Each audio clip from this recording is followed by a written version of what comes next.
আগের ব্লগ ভিডিওতে তোমরা নিশ্চয়ই দেখে নিয়েছো যে ভাইপো চলে গেছিলো মামার বাড়িতে। তারপরে আমি সারাদিন কী করলাম সেটাই আজকের ভিডিওতে তোমাদেরকে শেয়ার করব। আর আমার ভাইপো মামার বাড়ি গিয়েছে তো কী হয়েছে, আমার জন্য বেশ খানিকটা কাজ ফেলে রেখে গেছে। তো ওর এই খেলনাগুলো আমাদের বারান্দায় ছড়িয়ে ছিটিয়ে ছিল, সবগুলোকে এক জায়গায় করে আমি এখন রাখছি গুছিয়ে। কারণ এই ছোট্ট ছোট্ট জিনিসগুলো এদিক ওদিক পড়ে থাকলে জায়গাটাও দেখতে বাজে লাগে আর হারিয়েও যায়। তাই আর কি আমি এটা গুছিয়ে রেখে দিলাম। আর আমাকে দেখো ক্যামেরাতে খারাপ দেখতে লাগছিলো, আমি এটা খেয়ালই করিনি। আর সকাল থেকে ঘুম থেকে ওঠার পরে এই সবে একটু ফ্রি হলাম নিজের জন্য। আর খেতেও বসে গেছি। বাবাকে বলেছিলাম সিঙ্গারা আনতে সকালবেলা, তাই বাবা সিঙ্গারা এনে দিয়েছে একটা নতুন দোকান থেকে। আর সেই দোকানের সিঙ্গারাটা আমার একদমই ভালো লাগেনি, একদমই ভালো খেতে ছিল না।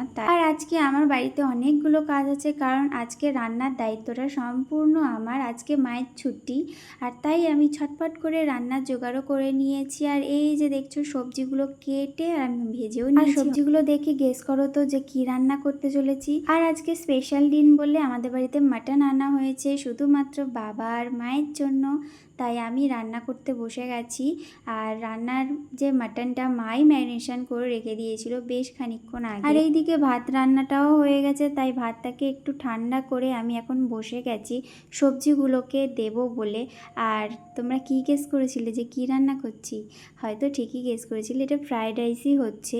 আর মাই খেতে চেয়েছিল ফ্রায়েড রাইস, মায়ের অনেক দিন থেকে ইচ্ছা করছিল যে ফ্রায়েড রাইস খাবে, তাই আর কি আমাকে বলেছিল, তাই মায়ের জন্য স্পেশালি ফ্রায়েড রাইসটা করা। আর আমি এই প্রথমবার মাটন রান্না করলাম, তাই মা বলে গেছিলো 5টা থেকে 6টা সিটি দিতে। তো সেই মতোই আমি ওয়েট করছিলাম বসে। কিন্তু একটা গন্ডগোল হয়ে গেছিলো, ওখানে সিটি ভালো পড়ছিল না প্রেশার কুকারে, তাই মাটনটা না একটু ঘেঁটে গেছিলো। আমার খুব খারাপ লেগেছিলো যে মা এরকম ভালোবেসে খেতে চাইলো, আমি ঠিক মতো রান্না করে দিতে পারলাম। আচ্ছা, সব কিছুই লাইফে ফার্স্ট টাইম করা হয় তাই না? তাই এটাও ফার্স্ট টাইম একটা এক্সপিরিয়েন্স হলো, একটা খারাপ এক্সপিরিয়েন্স। যাই হোক, নেক্সট টাইম থেকে ভালোভাবে রান্না করার চেষ্টা করবো। আর এইদিকে দুপুরে খাওয়ার পরে আমি একটু ঘুমাতে গেছিলাম আমার ঘরে, কিন্তু এতটাই গরম ছিল যে আমি পাখা চালিয়েও ঘেমে যাচ্ছিলাম। তো এই ভিডিওটা এই পর্যন্তই, কেমন লাগলো জানিও কিন্তু।